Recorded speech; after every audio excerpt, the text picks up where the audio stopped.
Good afternoon or good morning, depending upon where you are, everybody. This is Leadership Line of Sight. I'm Scott Connors, Chief Change Officer at Crankset Group.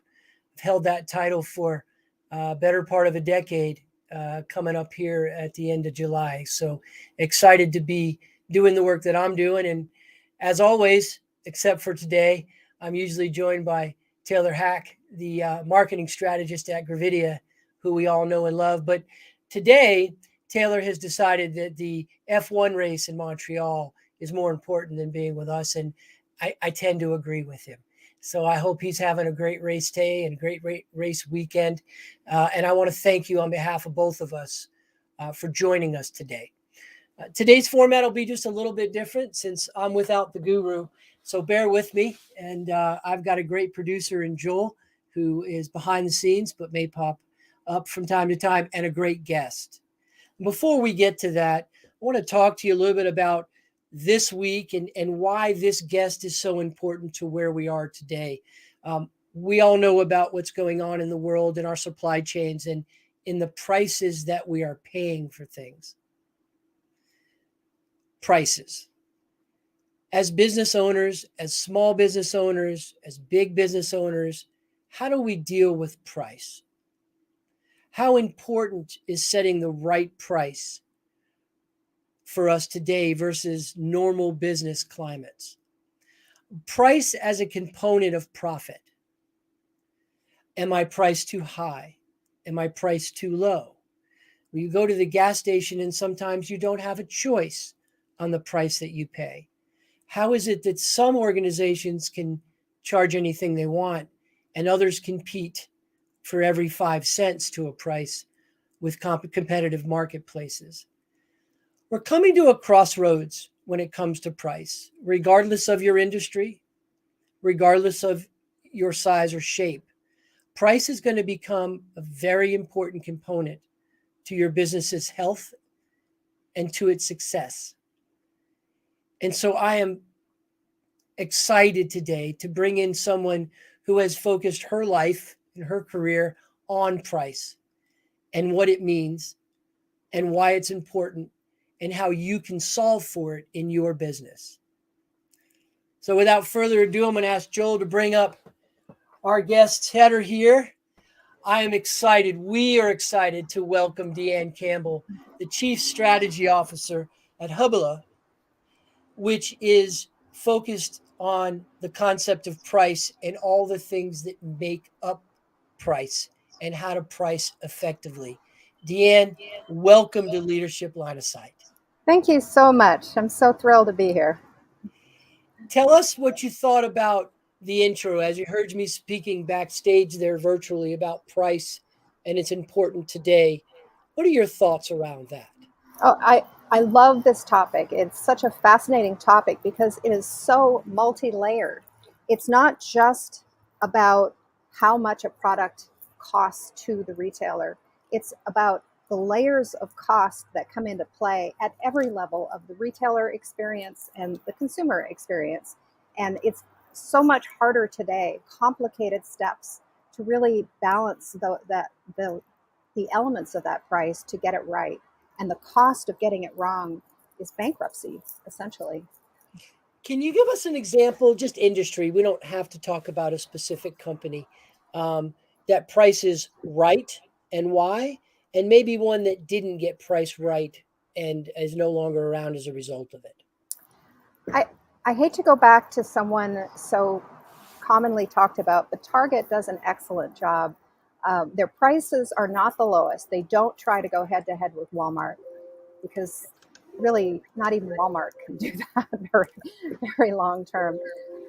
But they price a fair price, a little bit more, but they add brand value to the experience around that product. So people are happy to pay for it. You pay a little bit more for those rolls of toilet paper, but you have a access to a beautiful Ulta shop and shop while you're there. You have a cleaner environment. You have a lot more variety of products. So I think they do a great job of not only how they price their product, the value they add to that product, and also in the cost of shipping. They actually will charge a little bit of money for shipping. They make the customer aware of the cost of getting home delivery so that they can help defray some of the charges that are incurred on the business.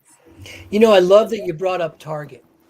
And there's a confluence here of price and brand storytelling, isn't there? And, Yeah. and, and what I'm referring to is we all know that Target bought too much in the pandemic and had excess inventories. And they actually were transparent about that. And Yes. I don't know about you, but I'm kind of thinking I'm a savvy shopper and I'm kind of thinking, sale. Yeah. I'll bet they're going to put things on sale. And I'm not normally a Target shopper, but all of a sudden I'm thinking about shopping at Target. And it was Yep. that transparency of, hey, we overspent. We got too Yes. much inventory and we want to be transparent with you. Is that brand storytelling and where it comes into price? Yes, absolutely. They have been transparent for years. And what's fascinating about Target is they've been working on things that are benefits to the customer, like online ordering, pickup in store, curbside pickup, all of these elements years before COVID hit and years before other companies jumped on that bandwagon, even years before Walmart did, ship from store, all of these tactics that they've been doing to try to keep their profit margins healthy, which has allowed them to keep their pricing consistent. And that it's that consistency, not necessarily the lowest price is the law. It's the price I can trust not to go up and down on me all the time. That I can have some confidence that when I go in, I'm going to get things for a price that I am expecting to pay. That's really what Target has done brilliantly. I agree. Let's take that deeper so we can help the people that are listening and when it comes to their small businesses because so Target, let's talk about what they got right. So you said consistency. So we're not going to see these gyrations in price. So if I bought it last week for $10, I come back next week, it's 9 or 8 or 7. I'm like, oh, okay. So consistency in pricing is important. Let's start there. Why is consistency in pricing important? Because more than any other time in the history of retail, trust is important. Trust is everything. If you take a step back and look at retail, a customer in their third year of a relationship with a retailer is going to spend 5 times more with that retailer than a brand new customer. So the goal of a retailer, if they want to have long-term profitability, is to get that customer to year 3, stick with them. Now, at the same time, we have more competition than ever before online. So you want to try to create a great in-store experience and get the customer to stick with you as long as possible and not be tempted to go and try some other competitor because they've had a lousy experience with you. And consistency is really the key to that. They need to understand what they're going to get and be able to reliably uh, understand they're going to get that again. So a consistent price breeds brand loyalty. Correct. So that's important for our business owners out there. It's okay to raise your prices as long as you're consistent when you do it and why you do it. Right. Consistency is married equally with transparency. And so you're consistent, you offer a consistent price, a consistent experience, and a consistent relationship with your customer so that if something does go wrong, then they have enough trust in you that they'll work with you on it. Today, 20 minutes before this podcast, the power went out to my entire neighborhood. So I am crouched at a Starbucks sitting outside in 100-degree weather, trying to, but I had the flexibility to do that. I had the ability to do that. And I understood Starbucks was going to have reliable internet and they were going to, and I knew what I was getting. There was a place that was reasonably quiet away from the music. And so that consistency is the reason why I came here, and also the reason why I'm probably going to have a latte when I get off this podcast and buy it from them. Well, good for you. First of all, please, on behalf of everybody listening and Joel in the back room there and myself, take a big deep breath. and just let it out. You made it. You had a Yep. plan B. And so good Yes. for you. And I know that you must have been the freak show that I am when the power goes out, as we all are, right? But there's a lesson in there, isn't there? Is when it Hmm. comes to pricing, have a plan B. Yes. So if Absolutely. our pricing isn't working, and we can define what working isn't working means a little bit later in the show, and we'll get there, but always have a plan B strategy to your pricing. And Hmm. one example would be sort of a VIP. If you're a restaurant and you're about to raise your prices significantly, all those loyal customers should be rewarded and maybe not participate in all of that increase with a VIP card Right. presented or a locals discount, which always feels good to local shoppers to know that, oh, I get a discount there. Of course, that breeds loyalty. So we can raise our price and not lose the loyalty. We can actually reward the loyalty. And of course, we've seen very, very big companies take advantage of that pricing strategy as well, because the loyalty you're building or the VIP Right. program that you're building is part of your price. It is. An excellent example of that would be Domino's Pizza. So Domino's has launched its program where they'll give you they'll give you $3 off your meal if you come inside the store to pick it up. Well, what we don't realize is just how much it costs to send those delivery people out to your home to deliver that pizza. So they want to raise the prices to compensate for that, but they're giving you a choice. So you have a choice of paying the higher price, brings awareness to the fact that there is this big cost to home delivery, but they're also giving you the choice of coming inside and giving you a little bit of a deal on that through their pricing flexible model. And I think that is a really great way. More and more retailers are going to need to do that because you can't sustain home delivery, rapid delivery, all of these costs. People need to be aware there is a price to pay to have something delivered to your home, especially if you want it in 30 minutes or less. Yeah, And and we're moving fast now. Now you've got to yeah, kind of got us going from one to the other. So we know to be consistent and yes, to be transparent, yes, and we know to have a plan B.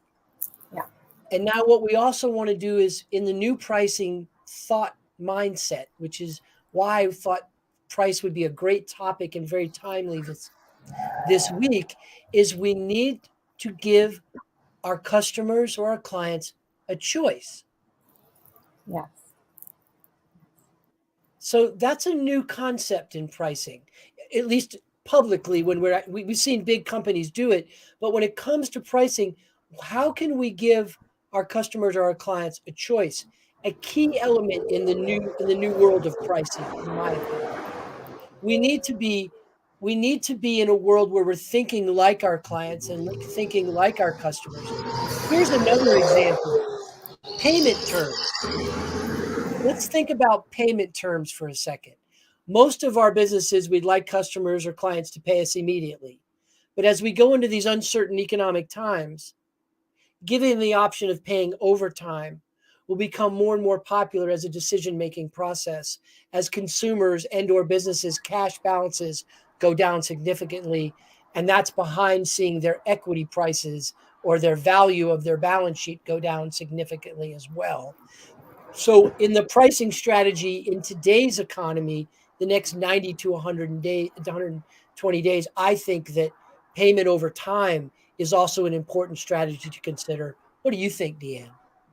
Are you referencing buy now, pay later? Well, that's one potential solution. I'm Okay. more referencing the thought process of payment terms in the conversation of pricing. That yeah, yes. The uh, I think I'll just start with buy now, pay later as far as that goes, just because it's top of mind for me. I think that price is important. As you said, it's important to be transparent, it's important to be consistent, and it's important to incentivize people, to educate and incentivize, I'll say, to let them know what's going on and when and why, and to give them some choices. But you also have to work with them on giving them some options to control their own situation. But there's a two-edged sword there. So giving buy now pay later is already starting to get a bad rap because all these people, these customers jumped on board. Wow, this is great. I can get it now. I can take it home and I can actually use it, and I can pay it over 4 or 6 payments. Well, now those payments are starting to come home to roost, and it's starting to create some brand resentment as far as the customer goes. And they're thinking, wow. And so they're actually, if you owe somebody money, you don't want to see them until you paid them off. That's And right. so it's having a negative effect on getting customers to come into the store. So that's really also part of pricing. You have to help your customers have a great experience. You have to help them learn to trust you. But part of that trust extends into helping the customer help themselves and make good decisions that they won't ultimately regret, because regret leads to resentment that they will always inflict and project onto the retailer. Yeah, very good. So buy now, pay later as a strategy, good for some, not good for others. And as far as those payments being missed, Joel just brought up on the screen for those of us that are listening and can't see, plane ticket prices surge as airlines offset rising fuel and labor costs. And we're seeing the average ticket price upwards of just under $350, up from $200 as we came out of 2021 COVID and into 2022 period. And so to Deann's point here, the consumer dollar, the disposable income, and we're going to talk about that next, Yeah. to decide where we're going to spend our extra money becomes a lot more competitive in environments like this, doesn't it? I love that you brought up the airline chart, because that's really an interesting exercise in price management. So we've had 2 years of COVID, nobody's been traveling. Airlines are really hurting. So they've really significantly lowered their prices, just trying to entice people to travel. And as people have traveled more, prices have started to come back up, and, which is something that people expect. Well, boom, all of a sudden, fuel costs hit and the prices skyrocket because they have a much further distance to travel from the extra low price that they were prior to COVID or during COVID. And so that leap is hurting those airlines in some respects, even though there's a reason for it. But shoppers are, it's just too much of a leap for shoppers to make all at once. And so if they really want to keep having the flight bookings, they really need to start thinking about easing their price in, taking a little bit of a lesser profit in the short term, and then gradually, much more gradually, ramp those prices up rather than flipping a switch and suddenly the party's over.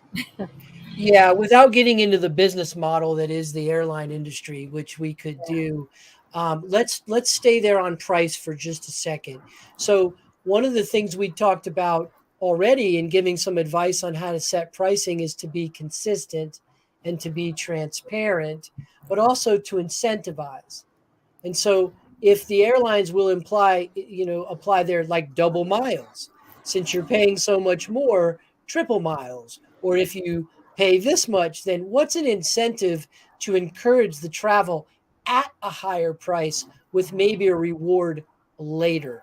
And so if you take those three components, right, consistency, transparency, and incentive, and put them all into your pricing for your business, that's kind of the key for your pricing success. Would you agree, Deann? Yes, absolutely. One thing that I think about, instead of using the word incentive, which is an accurate word, it's a good way to describe it. But I like to think about it and recommend to clients to think of it more as sharing. So you're sharing the benefits, you're sharing the pain, and it equals an incentive, but it also gives you the flexibility you need in times of trouble. So Domino's Pizza, they shared information and options with their client, and it incentivized them to come into the store, yes, but they're sharing a little bit of the benefit that they get from that in-store visit with their clients. And I think retailers are going to need to start moving and looking at ways to share some of that profit they get from a person coming into a store, in order to incentivize the person to use things like components like buy now or buy online, pick up in store. And Right. it's surprising to me that they don't yet. It saves so much money if you go into a store and pick something up. Just grocery shopping, to take your cart and go around the grocery store and fill up that cart yourself so they don't have to pay a staff person to do that for you. That saves them a huge money. Why aren't you getting a discount, even a 2% discount for making that effort yourself? Pay for the gas, and it would certainly encourage people to do it more often. Yeah, you're absolutely right. And so there's the fourth component. We're just moving right along here, aren't we? And that fourth component is marketing expense as part of price. And I remember when I was in college, they actually had colleges back then when I was of that age. And we learned that Ford Motor Company would set aside $600 for every car they sold to go to marketing expense. So the more cars they sold, the more times 600 goes into the marketing expense. And now that you see in economic downturns during the Super Bowl, there's Ford truck commercials all over. And sure enough, the leading brand for truck sales 100 years running, or what, congratulations to Ford, however long the F-150 has been doing that. But that's been a disciplined approach to price. Is Yes. when you build in your MSRP, you build in a marketing budget into each unit that you sell. And so Yes. that's your fourth component to consider if you're a leader of a business, regardless of size, or a small business owner. What should I allocate towards marketing expense into every unit that I sell? And that becomes part of my price. So I can reinvest that piece of dollars back into my business engine, whether it's rewarding the customer with a discount for coming in, it's already in the price, we're just discounting it. Whether I'm incentivizing future travel with more miles or more benefits or perks, it's part of my unit cost today, so I'm building it in for the future.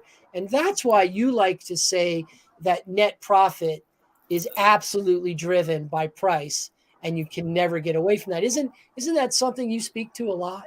Mm-hmm. Yes, yes, it is. And again, it goes back to that multi-layered approach of it's not just about the price on the tag on an item sitting on a shelf. It's about all the components that go around it.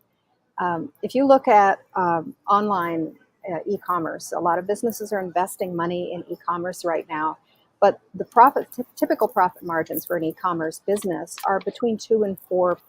You're making a very small amount of money. It's a volume business, and it tends to treat products more like commodity. Whereas getting someone into a store, the profit margins are anywhere from 15 to 40%, depending on the product. And in addition to that, you can build experience around it. You can show people that consistency. You can give them the store is actually a media experience in and of itself. It's free marketing every time a person comes into the store. And so, well, free other than the rent, of course, but uh, it is much more affordable to market using physical spaces than it is to market with through SEO and online purchased ads. And so understanding that now as a component of your pricing, where would Ford spend their dollar today? Would they spend it at the dealership level, trying to entice people to come into those dealerships? Or would they keep buying Super Bowl ad after Super Bowl after, if it once a month sort of thing? They wouldn't do that. So Right. Well, interestingly enough, I'd love to have someone from Ford Motor Company answer those questions one day. I've tried to reach out to just about everybody from the top down. There's a lot of them, and the bottom up, and there's a lot of them to yeah. get somebody on the show, and maybe one day they'll come. But let's go a little bit deeper into into that sort of mindset, that line of sight there with respect to online versus retail. I think it's important to realize that folks like Amazon, companies like Amazon, they're aggregators. They're bringing sellers of every pen under one roof.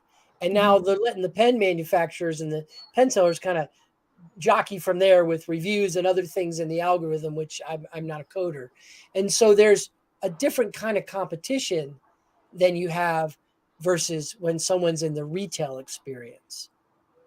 And I think one of the industries that's going through that tug of war battle right now that's extraordinarily interesting to me, and I've got some clients in the space, is the bicycle industry.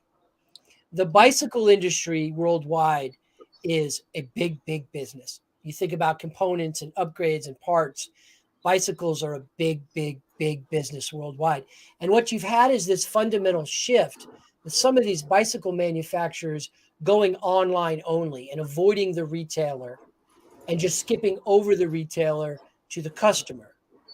Now, a couple of things are happening there. The bicycle retail industry is answering. You're going to see some aggregation there. You're going to see some mergers and acquisitions activity there. And you're going to see some big names of some of these big bicycle manufacturers emerge as also retailers, much like Apple became a retailer after they became a cell phone or smartphone, excuse me, Apple provider through the AT&Ts and the Verizons, and then all of a sudden they're in the retail business.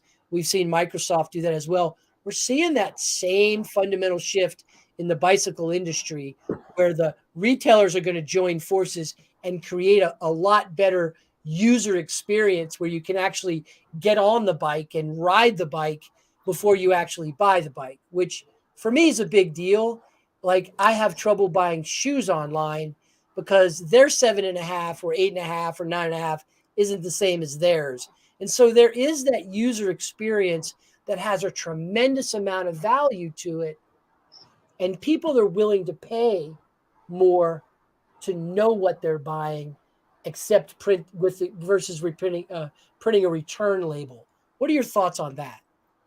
I think the more experiential a product is, like a shoe or a bicycle, something you actually wear, walk on, or ride, or use in some capacity, uh, and the more expensive it is, the more critical it is to allow the person to see it in person. And that's where one of the specialties of my group is that we focus on integrating online and offline and leveraging brick and mortar in myriad different ways. It doesn't have to be your own store, but you have to have a brick and mortar touch point to make e-commerce profitable, because somebody wants to come into a store or somewhere, even the lobby of a hotel, to double check and feel for themselves that Oprah's favorite sheets are really as soft as she says before you go home and buy them online.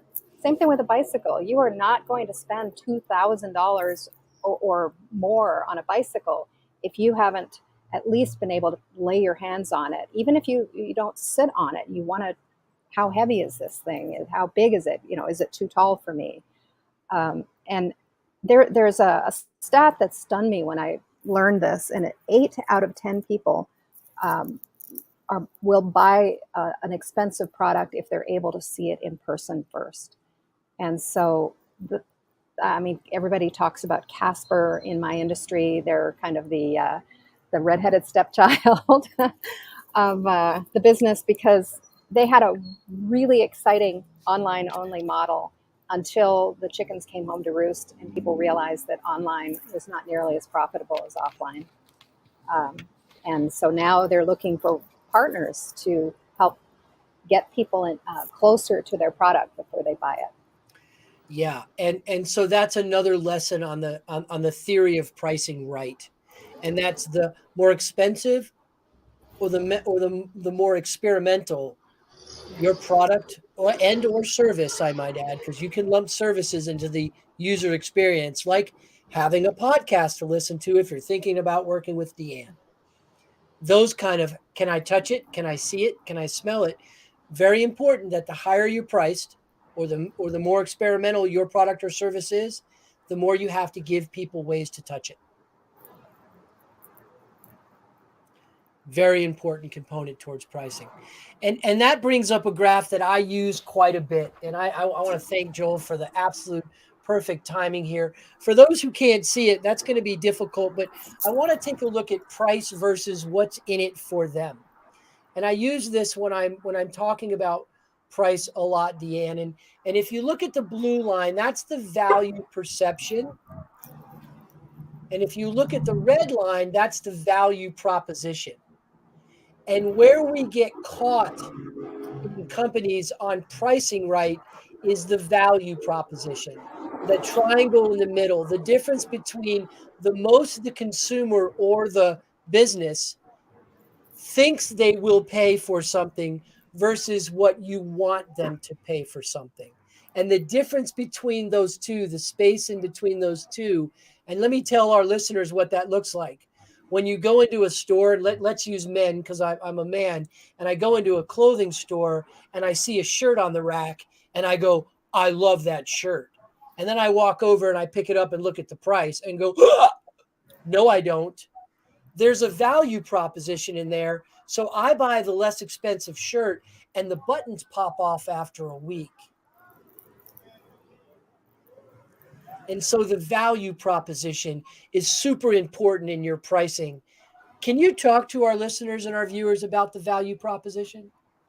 The value proposition is a huge subject. I'm really glad you brought this up, but because it ties directly to that loyalty, transparency, consistency triad, where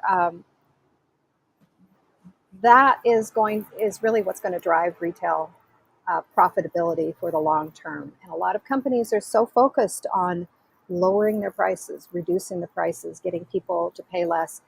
It's what hurt J.C. Penney. It's what hurt Sears. Is they became this discount seller, and so people develop this expectation that, okay, I'll go and buy cheap stuff. It's what Gen Z kids are doing right now with Shine. They'll buy $30 worth of clothes and get this huge box with 20 outfits in it, and they think it's great. But how long are they wearing them for? Are they even wearing them, or is it just for the fun of getting that package? Because the quality is so poor, and ultimately, at some point, each one of those people is going to start looking at this big pile of crap and start to resent the retailer. So I think it's important that I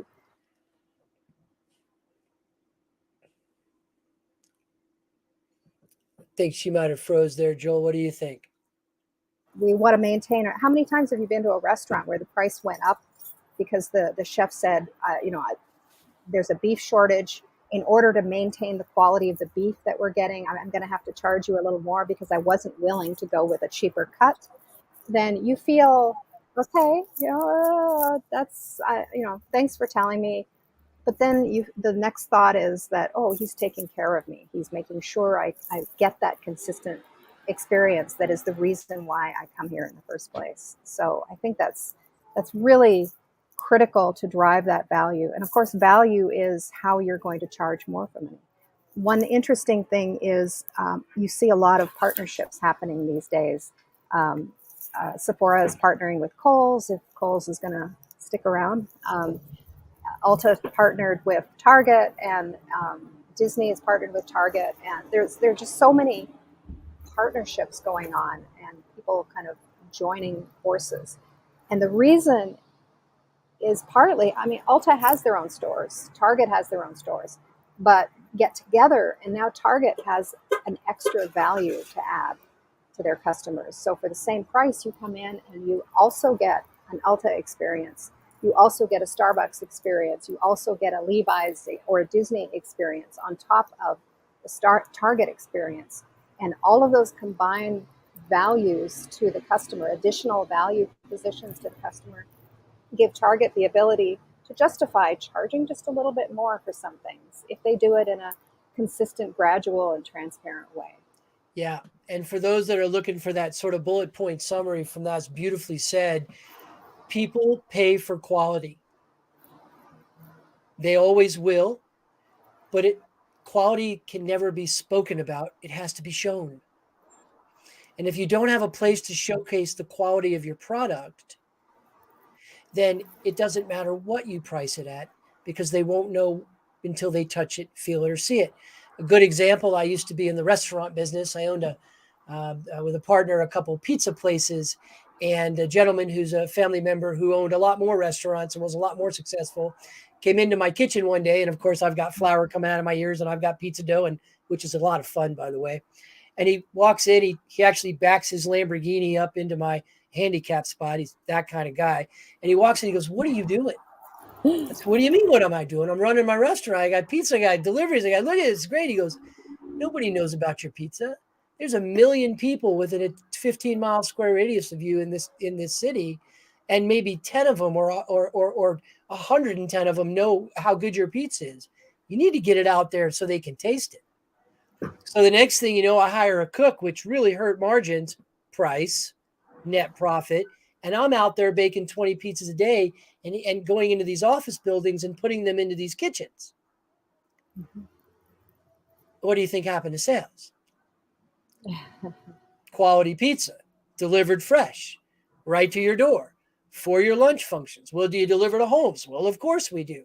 So business skyrocketed because I was able to show the value in the taste and in the presentation, but people didn't know I was there. So you have to bring your product to where people can see it, touch it, and feel it. The online experience is immersive, but at the end of the day, if you can't feel it, you can't smell it, you can't touch it, it's harder to make the decision to buy You should have delivered those pizzas in the Lamborghini. That would have done even more business. it. No food in his car, by the way. If he's listening, his name's Richard. If he's listening, no food's touching that vehicle. That's not happening. But I like the way you think. I like the way you think. Okay, See the here's what I want to do in the time that we have left, because this has been great to define price. And I hope it's been beneficial for our listeners. Now let's talk about, okay, that all sounds really good, but how do I come up with my price? How do I determine what price I should be charging? And so, what advice, and I've got some schools of thought, and we'll talk through them together. What advice do you have when it comes to determining price? I think you have to start with how much does it cost you? Obviously, that's not a very sexy answer, but you have to really understand um, the operational elements of your business. How am I going to get those brick and mortar touch points? How much is that going to cost? And once you have a handle on that, then you can kind of look at the demographic of the shopper around you. Who are you going to connect with? Who connects with your values?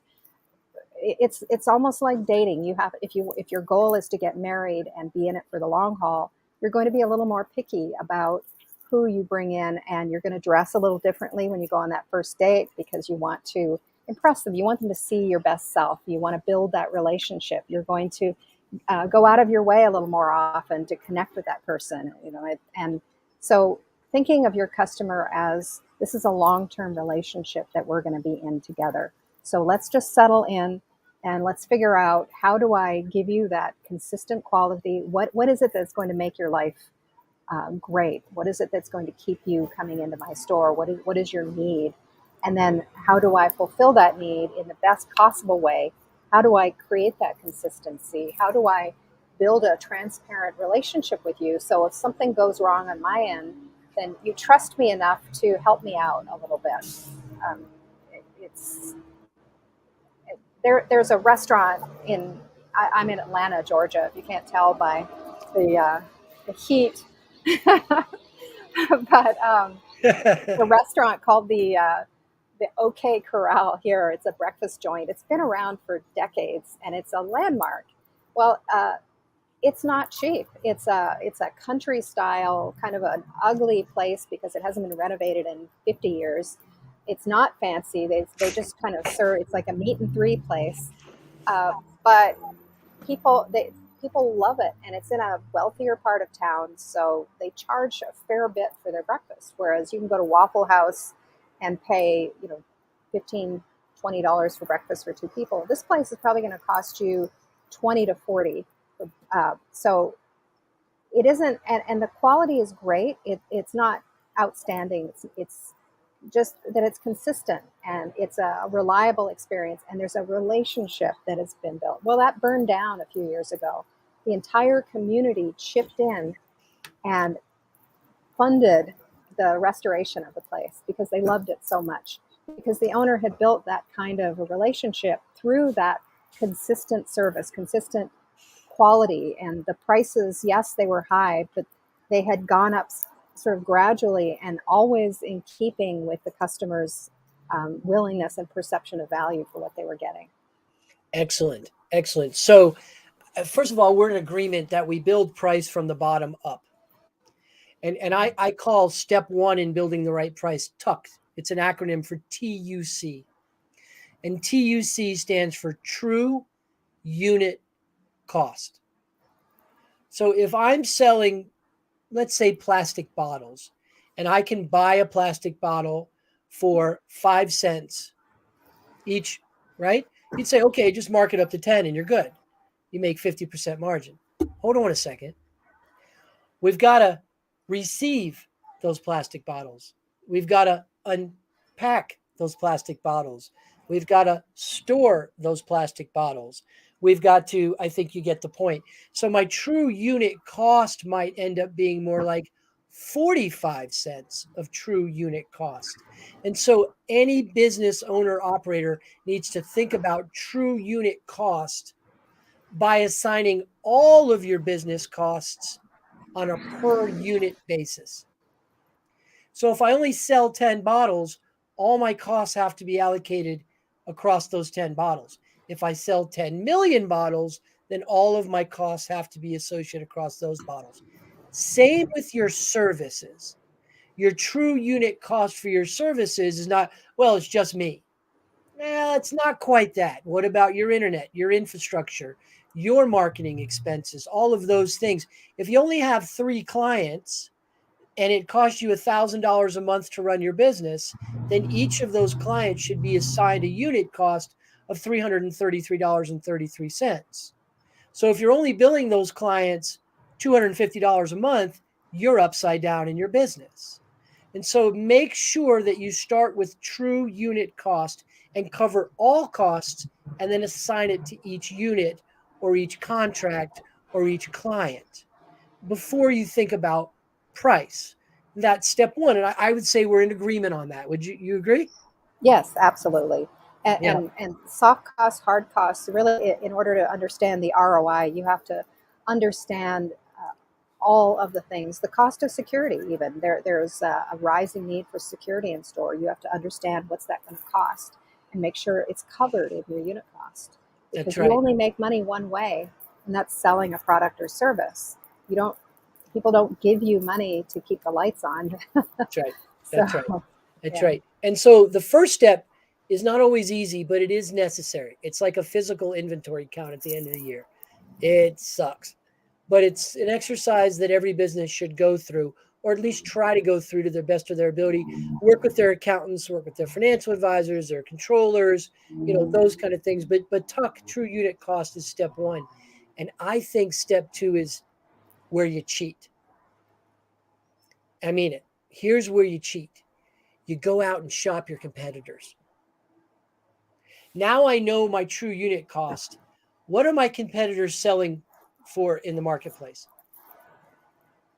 So now we kind of know what the market value for that what's in it for me. They're setting that stage. And unless I can show superior quality and delivery of product or service, I can't really come in above the market because I not only have to charge more, but I have to justify it. So take a market survey and figure out who's your competition, what are they charging? And if businesses would do that, I'll give you some unbelievable examples. You can buy a car in one state at a lot lower price than you can buy it in the next state. And sometimes you can buy a car for a lot different price county to county within your state. Another example is mortgage rates. Mortgage rates are different state by state, and mortgage interest rates are a big topic of conversation right now. But we never go outside the loop of understanding what the market really is in our individual businesses. So take the time to shop and get that market survey piece. Know your competition, know what they're charging, know your true unit cost, and then what would you say is the third and final step, Deann? They know your own value, know your worth to your customers. What can you do to add that little extra value that nobody else adds to differentiate you and justify a little extra price to make you memorable? What's going to make you sticky? And so I think that's something that's overlooked right now. People are so busy trying to compete with Amazon and Walmart, and they don't realize that people are willing to pay more if they feel like it's worth it. And so your example of the car dealership is great. People go out of state often to buy cars. But I also hear people saying, I just don't want to do that. I'm going to pay an extra $1,000 and support the guy down the street from me because I like him better and I trust him. So you have to factor that into your pricing as Yeah. well. Yeah, absolutely. And so you make a valid point. We want to support our local businesses. We want to support our local communities. And in the United States specifically, buying local is not just a trend, it's kind of who we are when we can do it. And so it's about making it convenient for them to do it and enticing them to just take that left turn on the way home from work, or just stay online for a little extra and find my website on the coupon that I text you. Very good. So we're in agreement on the third step as well, and that's add in your intangibles. Add your intangibles of what makes us sticky. How do I keep that customer coming back? Well, what about a coupon with everything we sell? Great. What does that printing cost for 1,000 of them? Put it into your unit cost, add it to that, and then the rest is just margin. And margin is the difference between the market value and your true unit cost with intangibles. And if there's profit in there, then you can be competitive with a superior product at the same price. And Can that's I how you, ask a question here? sure. Mm-hmm. What we're seeing in the world, inflation is the big topic of discussion, and it makes me think of this here. Can you tell me how inflation affects the price? How does it affect your pricing? Great question, Joel, and timely. And Deann, would you like to take a shot at that answer? I think we're in the early stages of inflationary response. So people are really not sure what it means. So you have people who are kind of, it's a blip, it'll go away. People who are freaking out, oh my God, the depression is coming. Sorry to use the D word. um, and so I think it's a little bit early for people to understand what inflation means. It's something we really haven't experienced in 20 years. So it's also unfamiliar unless you've lived through it. So it's very, very challenging for retailers right now to raise prices because of inflation. And so that response is going to be an extremely delicate balance. And I think education is going to be part of it, but also trying to find ways to add more value to your offering, either through a partnership, an added service, something that goes with, or a coupon, not necessarily for this purchase, but make 3 purchases and I'll give you 10% off next time. Something like that to try and entice customers and help them understand you're there to help them over the long term. And we're going to deal with this inflation thing together. Yeah, very good. I was speaking to a large audience last week, Joel, and that question, I was on a panel, that question came up. And so, Joel, I'd like to explain it to you and to our listeners this way. Just think of a triangle. And at the bottom of that triangle are the things that we have to pay, like rent, like our car payment, like our insurance payment, right? And that sort of middle tier of that triangle is need to pay. Like, I need to pay for my child's daycare. Like, I need to do that. I don't have to do it, but I need to do it, because if I don't, then I don't have a job. So that may fall actually an example of have to category. So a need to is I've got to keep the tank full with gas. I need to do that. And then the top third of that triangle, if you will, and everybody's consumer triangle is different, is want to.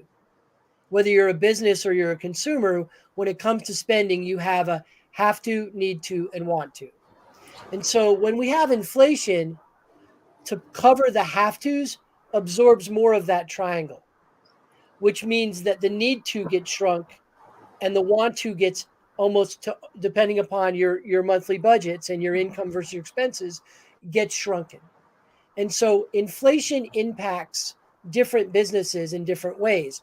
Let's start with the have to pay the mortgage. Well, what's happening to the profitability of banks as rates go up? So in the have to categories, inflation benefits businesses, obviously hurts the consumers want to category. The need to, I need to fill up my car with gas. If I don't pay the power bill, if I don't pay the gas, literally, we're going to be in trouble. What happens to utilities as they raise prices? Their operating costs have gone up, but there's also some profit in there. So you'll see that eat into the consumer spending piece even more. And then the last piece, the want tos get shrunk. And here's an example of that. What the consumer does, what businesses do, is we borrow. And so as our home prices rose, they were worth more. And so we took out larger lines of credit against our houses or bigger second mortgages so we could buy more. But the things we're buying are not the want tos anymore with inflation. They're the have tos and the need tos. And that's how inflation affects prices. Because now you've got retailers that are in the want to category competing for fewer dollars. And so that's how inflation affects businesses, and that's how it affects consumer spending. Great question, Joel and Dan. Great answer. As we wrap up today, I want to have a conversation in the last 5 minutes together, Dan. And this has been hopefully valuable for our listeners, and I've really enjoyed it. But I want to give you a concept that I say quite often, and I usually get met with that Scott Connors stare of, what the hell did he just say? And so I want to say it to you, and I want to get your feedback on it. Price is dead. The concept of price needs to be replaced by the word value, because people are starting to not care what price they pay for something, but they care a lot more about the value that they're receiving. So they're willing to pay more for more value. And incrementally, the more value proposition we sell, the more value behind our product or services, the price can be whatever it wants. What's your thoughts on that? What the hell did you just say? No, I'm just kidding. That's awesome. That's awesome. I know. I think you're right on the money, literally and figuratively. It is a game of value now. We're seeing retail polarize to commodity and what I would maybe define as value. So they're the commodity businesses migrating online, things that are delivered quickly, they're cheap. People switch between private label and any other store. It's what can I get? Can I get my roll of toilet paper as cheaply as possible? I don't care if I get it from Walmart or Target or the local grocery store. It is what it is. However, when you're getting into things that are not commodity driven, people are obviously going to not purchase something they can't afford, something that's too much in that want category and is just out of reach. But it's not going to change the fact that they want it, and they're going to keep an eye on it. And as soon as they can get it, if they feel like it's worth it, then they're going to go and buy it. And money is really no object for something as long as it's within the realm of possibility. And I have a closet full of shoes to prove that case.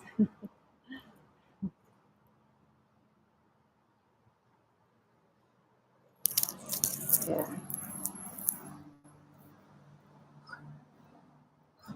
Scott, you might be muted here. And so you're right. Thank you, Joel.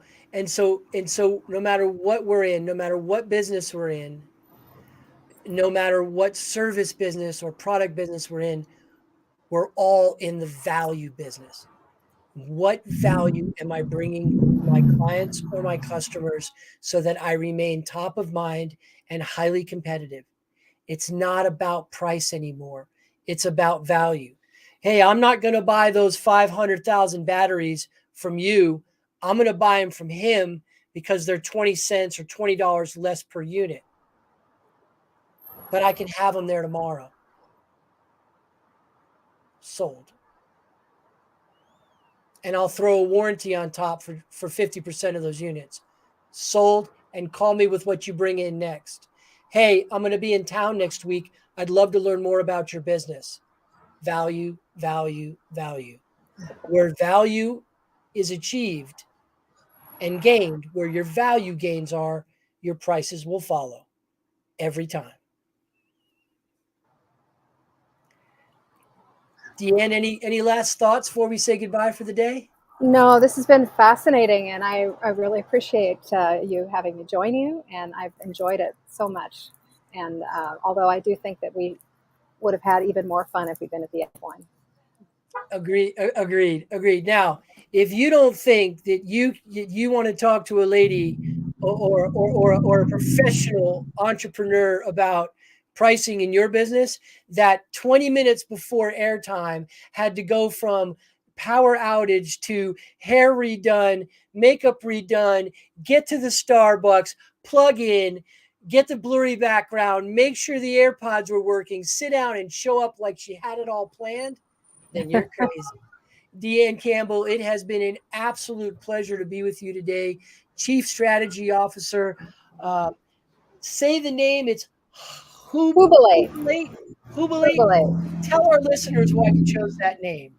I was listening to a TED Talk. A woman from Spain was talking about retirement in Spain. And in Spain, they call it jubilación, jubilation, a Spanish word for jubilation. I thought, jubilation. Hell yes, that's what retirement should be. And I am not retired, but when I do, that's how I want to feel about it. So I named the business kind of an Americanized version of that. There it is. There's the drag race, but it was at the very end, so it's perfect. And in honor of Taylor in the Formula One race, that is the perfect way that we can say goodbye today. Ladies and gentlemen, thank you so much for joining us today. Deann Campbell has presented us with a lot of insight on pricing. As always, I'm Scott Connors, Chief Change Officer at Crankset Group. Not joined today, but looking forward to being rejoined next week with my co-host, Taylor Hack from Gravidia. On behalf of myself, him, Joel in the back door there, and of course, Deann Campbell, thank you so very much for listening. This has been Leadership Line of Sight. We hope we've given you some line of sight into the pricing strategies around your business today.